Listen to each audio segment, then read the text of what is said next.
আসসালামু আলাইকুম।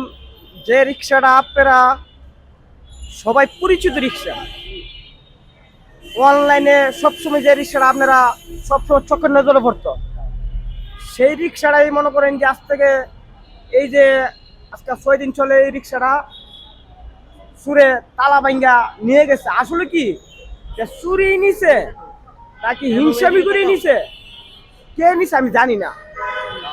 কারণ এই রিক্সাটা আপনার বিএমপির জন্য অনেক পাগল ছিল রিক্সাটা। এই রিক্সাটা মনে করেন যে এত পরিশ্রম করছে দলের জন্য, বিএমপির জন্য, তার কোনো হিসাব নাই। কাকরাইল থেকে মানে এত ভালোবাসতো বিএমপি কে রিক্সা।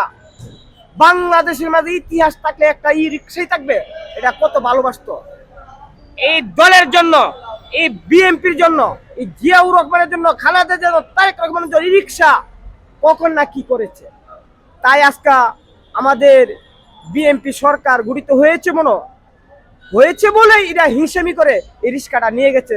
যদি এই রিক্সাটা স্মৃতি হিসাবে তাই, এই কারণে স্মৃতি হিসাবে না যেমন তাই, সেই কারণে রিক্সাটা তালা ভেঙে নিয়ে গেছে। আমার কথা, সেই রিক্সা উদ্ধার করে এটা স্মৃতি হিসাবে রাখো। আপনি কি থানায় গেছিলেন? হ্যাঁ, হারা টানা মডেল তারা হারা বিচার আছে, হারা বিচার আছে, জিডি করছে। রিকশা হারিয়ে যাওয়ার পর বিএনপি কোন নেতাকর্মী আপনার সাথে যোগাযোগ করেছে? হ্যাঁ, বিএনপি কোন নেতাকর্মী যোগাযোগ করেছে? আমার কথা, আমি তো মোবাইল চালাই না, আর চাইলেও আমার লোক যোগাযোগ করতে হবে না, কারণ একটা লোক মোবাইল ছাড়া পাওয়া যায় না। তাই আমাকে কে যোগাযোগ করে সেটা বড় কথা না, কিন্তু আমার লিস্টটা এই হুতার জন্য সবাই ঘুরতেছে, সবাই লিস্টটা বিচারতেছে।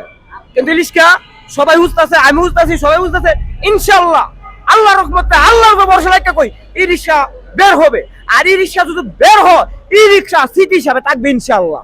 আপনি এই রিকশাটা আপনি কি বিএনপি দল করার কারণে কি কোনো প্রতিপক্ষ দল নিতে পারে বা কারো দিয়ে করাইতে পারে, এরকম কি কোনো সন্দেহ আপনি করেন? হয় এরকম সন্দেহ আমার হতাছে, এরকম সন্দেহ হইতাছে কেন?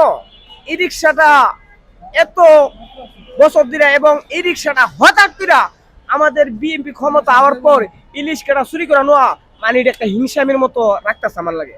কারণ যদি ইলিশ কাটা স্মৃতি হিসাবে তাই মনে যদি স্মৃতি হিসাবে না থাকতে পারে, ইলিশ কাটা নিয়ে গেছে। কারণ ইলিশ কাটাকে বিএনপি কে অনেক ভালোবাসে, যা যা দেখছো অনেকে, তাই এটা হিংসামি করে নিতে পারে ভাই। আপনারা জামাতকে সন্দেহ করেন না? কাকে সন্দেহ করবো ভাই? আমার নিজেও কাকে নিতে পারে আমি নিজেও জানি না, কিন্তু এটা আমার কথা একটা, এটা হিংসামি করে নেওয়া হয়। আপনার এই রিকশা নিয়ে তারেক রহমানকে কি বলবেন? আমার এটা মনে করেন যে ইলিশ কাটা বাঙালি রিক্সাটা, এটা যেমন সবাই এটা বাইর করে, এটাই আমার দরকার। তারেক রহমানকে কি বলবেন? তারেক রহমান আমি কি বলবো? তারেক রহমান প্রধানমন্ত্রী, আমাকে এটা ছোট হাঁটো নিয়ে আমি তারেক রহমানকে কিছু বলতে চাই না, কিছু বলতেছে না। কারণ কারণ তারেক রহমান প্রধানমন্ত্রী হয়েছে, আমি চাই তারেক রহমান যেমন বাংলার মানুষের আশা আকাঙ্ক্ষা যেমন পূর্ণ করতে পারে। ইনশাআল্লাহ আল্লাহ তাকে হিম্মত দেখ, শক্তি দেখ, রহমত দেখ, যেমন বাংলাদেশ থেকে সবার মনের আশা আকাঙ্ক্ষা যেমন পূর্ণ করতে পারে। বাংলাদেশের মানুষ সবাই দোয়া করবেন আমাদের নেতা জনাব তারেক রহমানের জন্য। এখন আপনার রিকশা নাই, আপনি